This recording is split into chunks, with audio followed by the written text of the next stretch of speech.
It all started when my wife Chrissy was pregnant. She was about 20 weeks pregnant, and we got really, really bad news.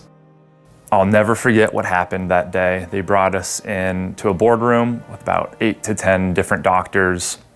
They sat us all down and said, "Have you guys considered abortion?"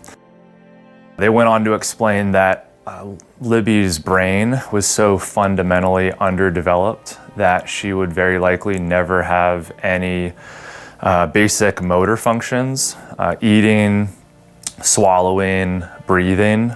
She wouldn't be able to do those things on her own without medical equipment. A hole in her heart, in between 2 chambers of her heart. Some other concerns there as well.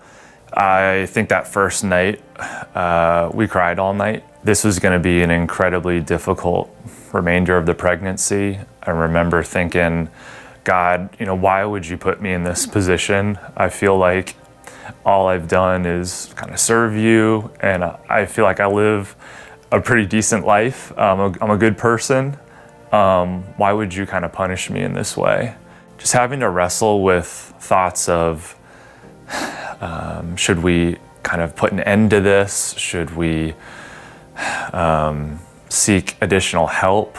How do we escape this? That was a thought that came into my mind at times. And we started praying a lot more intentionally, more specifically for this.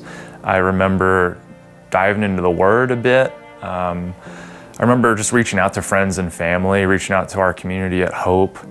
I can't be like cliche in saying there was this singular moment where the clouds parted, so much as I kind of felt this peace that came on slowly and steadily in the next few days, that God was just reminding me through all of those different sources of encouragement in my life.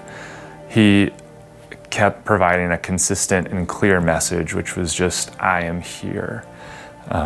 It wasn't, I'm gonna make all of this better. I'm gonna necessarily make this stop, but I'm with you through it. My wife was induced at about 37 weeks. Fear, anxiety, excitement, just not really knowing what to expect. We went to the hospital, we called all of our family in, prepared them to say hello and goodbye simultaneously. We called the local funeral home, and they were ready. They were waiting for us for a call to come and pick up Libby. I'll never forget just holding her in my hands and just crying, just breaking down and not knowing if we had her for moments, hours, days. The doctors examined her and they said, you got about 7 days with her and then her heart will fail.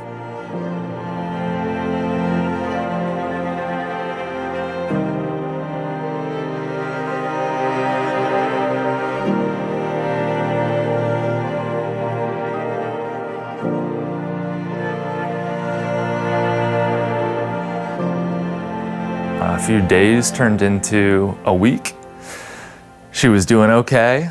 A week turned into 2 weeks, turned into 3 weeks, turned into 4 weeks.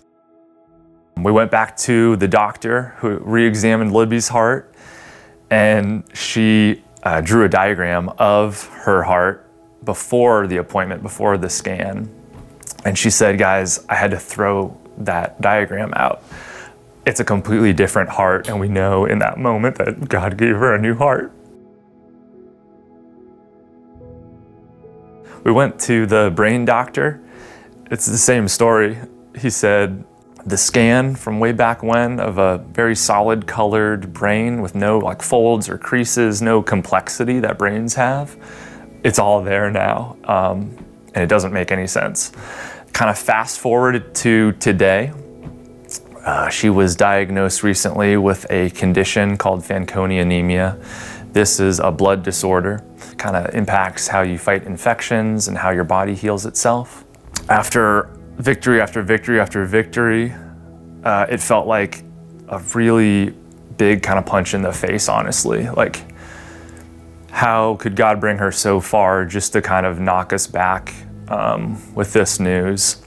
I feel like many days that the best thing here is just for Libby to be completely healed 100%, for her to just be safe her whole life, for me to kind of have it already figured out, to know this is the best plan for her. But I have come to terms with the fact that any day could be Libby's last day, and mourning her potential death at birth really tuned my heart into just living with hands that are open to receive whatever God has in store for her. You know, if Jesus calls her home today, I can be at peace knowing that I'm free from those chains, that the Lord's granted me freedom from death, from the sting of death. If she dies, I'll see her again in heaven face to face, and it'll be beautiful.